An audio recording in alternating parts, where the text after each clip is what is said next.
श्री कृष्णा राधे राधे। हरितालिका तीज पूजन का शुभ मुहूर्त, पूजन विधि, सामग्री लिस्ट और कथा। इस वर्ष 2024 में हरितालिका तीज व्रत 6 सितंबर दिन शुक्रवार को रखा जाएगा। हिंदू पंचांग के अनुसार प्रतिवर्ष भाद्रपद शुक्ल तृतीया को हरितालिका तीज व्रत रखा जाता है। धार्मिक शास्त्रों के अनुसार यह व्रत निर्जला होता है। इस दिन प्रत्येक पहल में भगवान शिव का पूजन तथा आरती की जाती है और घी, दही, शक्कर, दूध और शहद मिलाकर पंचामृत बनाया जाता है। महिलाओं द्वारा किए जाने वाला यह व्रत बहुत कठिन होता है और इसमें उन्हें निर्जला रहकर जागरण भी करना होता है। इस दिन सुहागिन महिलाओं को सिंदूर, मेहंदी, बिंदी, चूड़ी, काजल आदि सामग्री सहित सुहाग पिटारा दिखाया जाता है। यह व्रत सुहागिनों पति के लंबी आयु और कुंवारी लड़कियां अच्छे वर पाने के लिए रखती है। हरितालिका तीज शुक्रवार 6 सितंबर 2024 शुभ मुहूर्त। भाद्रपद शुक्ल तृतीया तिथि का प्रारंभ 5 सितंबर 2024 को दोपहर 12:21 से तृतीया तिथि समाप्त 6 सितंबर 2024 दोपहर 3:01 पर होगी। प्रातःकालीन पूजा मुहूर्त 6:02 से 8:33 तक।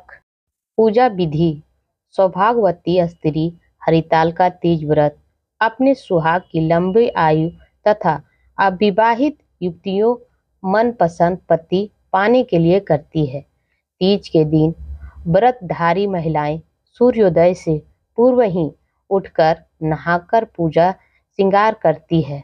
फिर मन में व्रत का संकल्प लेती है। सबसे पहले घर के मंदिर में काली मिट्टी से भगवान शिव, शंकर, माता पार्वती और गणेश जी का मूर्ति बनाती है। पूजन के लिए केले के पत्तों से मंडप बनाकर गौरी शंकर की प्रतिमा स्थापित की जाती है। अब इन मूर्तियों को तिलक लगाएं और फल फूल अर्पित करें। फिर माता पार्वती को एक एक कर हरी सुहाग की सामग्री अर्पित करें। इसके बाद भगवान शिव को बेलपत्र और शमी पत्र, पीले वस्त्र चढ़ाएं। रात में भजन कीर्तन करते हुए जागरण करें। 3 बार आरती की जाती है और शिव पार्वती विवाह की कथा सुनाई जाती है। तीज की कथा पढ़ने या सुनने के बाद आरती करें। इस व्रत में समय निषेध है, अतः रात्रि में भजन कीर्तन करते हुए रात्रि जागरण करना चाहिए। अगले दिन पुनः सुबह प्रातः काल स्नान आदि के पश्चात श्रद्धा भक्ति पूर्वक माता पार्वती को सिंदूर अर्पित कर भोग चढ़ाएं। फिर किसी सुपात्र सुहागिन स्त्री को श्रृंगार सामग्री, वस्त्र, खाद्य सामग्री, फल, मिष्ठान तथा शक्ति आभूषण का दान करना चाहिए। यही रेत के शिवलिंग बनाए हैं तो उसका जलाशय में विसर्जन किया जाता है। फिर खीरा खाकर इस व्रत को पूर्ण की जाती है। प्रसाद ग्रहण करने के बाद व्रत का पारण करें। पूजा के लिए आवश्यक सामग्री लिस्ट। गीली काली मिट्टी या बालू रेत, बेलपत्र, शमी पत्र, केले का पत्ता, धतूरे का फल या फूल, आक का फूल, तुलसी, मंजरी, जनेऊ, नाड़, वस्त्र, सभी प्रकार के फल एवं फूल, पत्ते, श्रीफल, कलश, अबीर, चंदन, घी, तेल, कपूर, कुमकुम, दीपक, फुलहरा, विशेष प्रकार की 16 पत्तियों, 2 सुहाग पिटारा। पूजा करने के बाद कथा जरूर सुने। धार्मिक पुराणों के अनुसार हरितालिका तीज की यह कथा भगवान शिव जी ने मां पार्वती को सुनाई थी। इस पौराणिक कथा में शिव जी माता पार्वती को उनका पिछला जन्म याद दिलाया था। हे गौरी, पिछले जन्म में तुमने मुझे पाने के लिए बहुत छोटी उम्र में कठोर तप और घोर तपस्या की थी।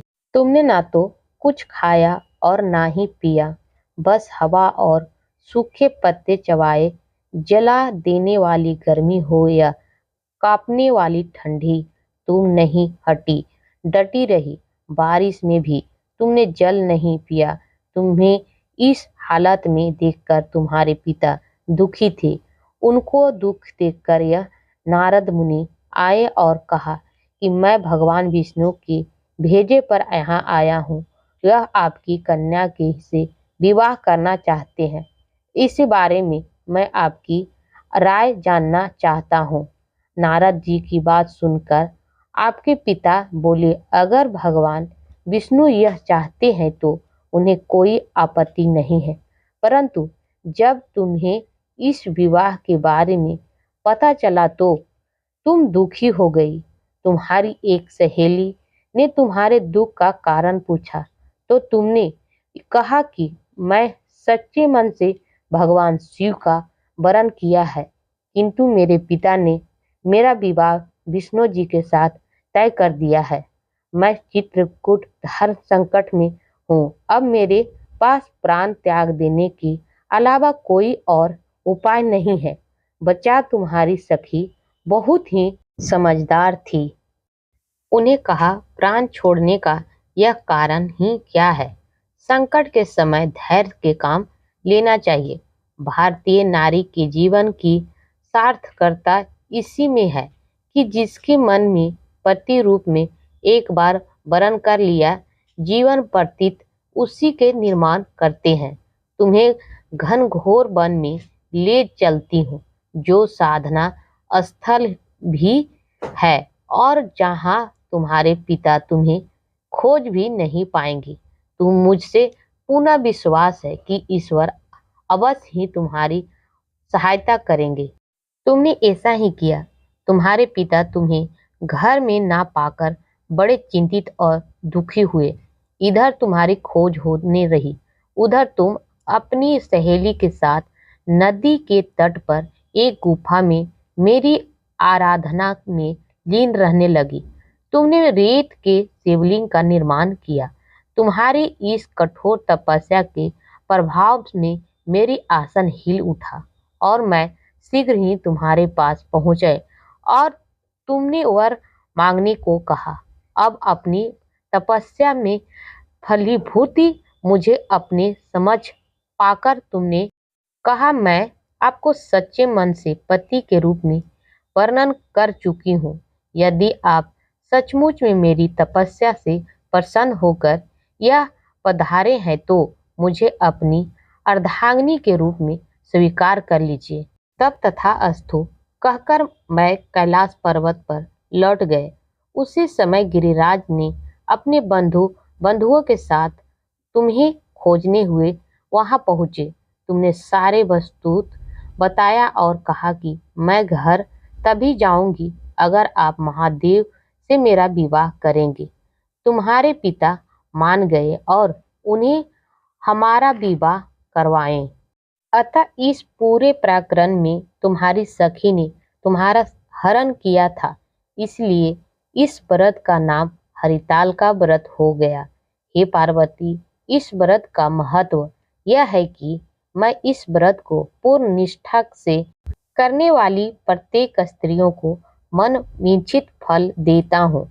इस व्रत को करने वाली महिलाएं माता पार्वती के सम्मान ही सुखपूर्वक पतिवरण करने के शिवलोक को जाती है। ऐसी इस व्रत से जुड़ी मान्यता भी है।